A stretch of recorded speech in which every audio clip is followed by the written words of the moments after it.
What's going on? It's your host TokyoTron. The Promised Neverland Season 2 kicked off a couple weeks ago in the anime, and the children, after finally escaping their psychological demons on the farm with the finale of last season, are now running from literal demons in the forest. In the story, these creatures are equally powerful and mysterious, so to help clear up some of the confusion, in today's video I'm going to be discussing the history of demons, why they eat humans, their powers and weaknesses, and every single type of demon in the Promised Neverland.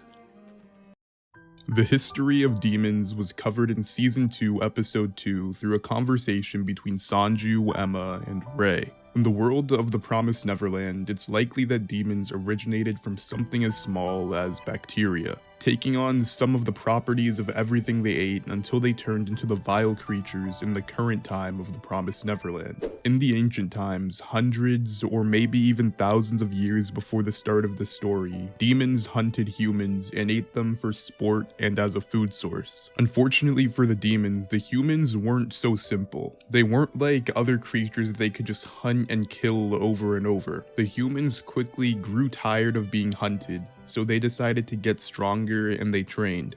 After growing stronger and stronger, the humans got to a point where they were leading battles and wars against the demons. And it even got to the point where now humans were killing demons just for fun to spite them. Because of all of the bloody battles and conflicts, there were numerous deaths on both ends, so the Promise was formed. The Promise was a contract splitting the human and demon realms, separating them forever, putting an end to the countless death and war. In the agreement, a few humans were left with the demons. These humans were left on farms to serve as livestock for demons for generations to come. And these demons that were left on the farm are the long-lost ancestors of the main characters of the Promised Neverland.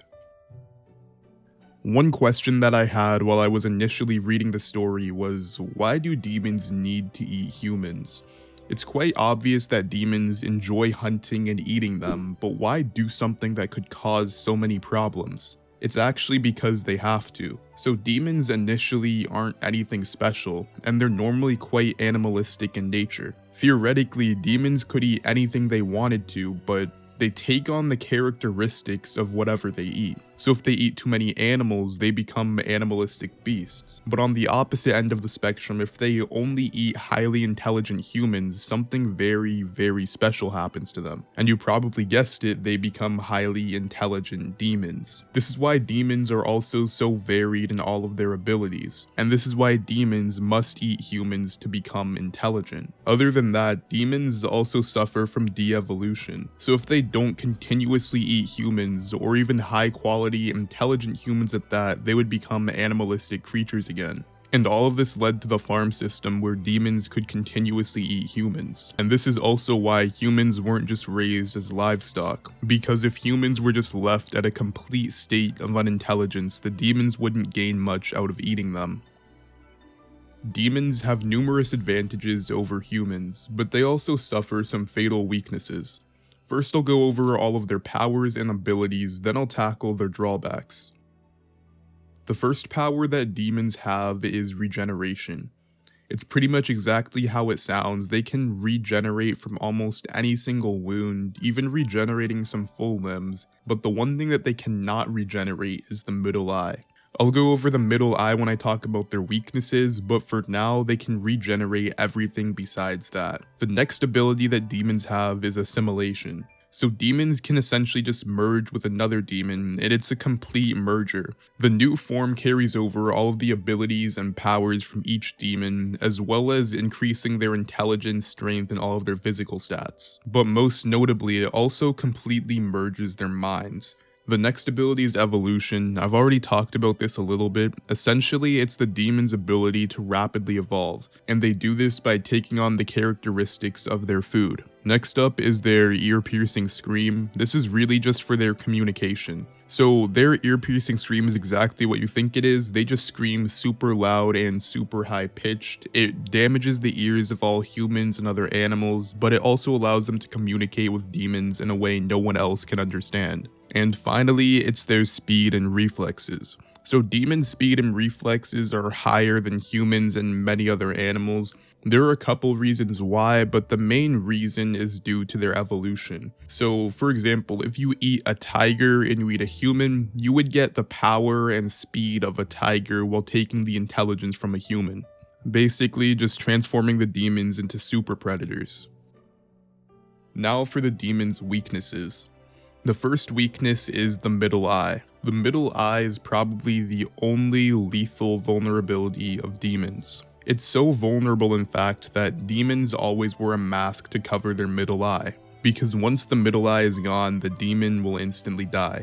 Their next weakness is de-evolution. I've already talked about this a lot, but it's just the idea that if they don't keep eating humans, they'll regress and become animalistic beasts. Their final weakness is their vision. It's not that they have very bad vision or anything, but their vision is super sensitive. And besides it just being super sensitive, it's also very hard for them to regenerate ocular nerves and just regenerate their eyes in general. And finally, every type of demon. The first type is the wild man-eater, and these demons are the most basic type of demon. They're just nasty, they have multiple eyes, they crawl on 6 legs, and they don't wear any clothes. They also seem to have no form of human intelligence whatsoever, and surprisingly they're also the weakest to humans. Now if you're just a regular kid or an untrained civilian, you'll have a pretty rough time dealing with a wild man-eater, but for any human that has been trained to deal with demons, or just any fighter, or any human that knows how to use archery or is a fighter, wild man-eaters are pretty easy to deal with. The next type is the tamed demons, and the tamed demons are basically just man-eaters but they have 4 legs. There's really not too much of a difference. They are a little bit stronger than wild man-eaters, but the difference isn't insane or anything, and they also don't really have any human intelligence. Next up are the heathens. 2 notable heathens are Sanju and Mujika, and these are the most human-like demons. They're also widely known for their religious beliefs and them not wanting to eat humans raised on farms. Besides this, just like some of the other demons, they have 6 fingers and they wear masks on their heads. Next up are the farm demons, and they're basically just the other demons but a lot scarier. They're super tall, they have long pointy faces, their eyes are stacked vertically, they have long arms, sharp teeth, and a long tongue. They seem relatively intelligent, probably not as intelligent as heathens, but they're not dumb in the same way that wild man-eaters are. And the final type of demon are the poachers. Poachers are essentially upgraded heathens. They're extremely wealthy, always wear lavish clothes, and they're extremely fast. They're also known to steal humans or buy them from the farms, and they even hunt humans for fun. That's everything that you need to know about demons from The Promised Neverland. Let me know what you think about The Promised Neverland Season 2, The Promised Neverland manga which ended last year, and what you think about demons in The Promised Neverland down below in the comments. That's all for the video, and to stay up to date with all my future content, make sure to like and subscribe.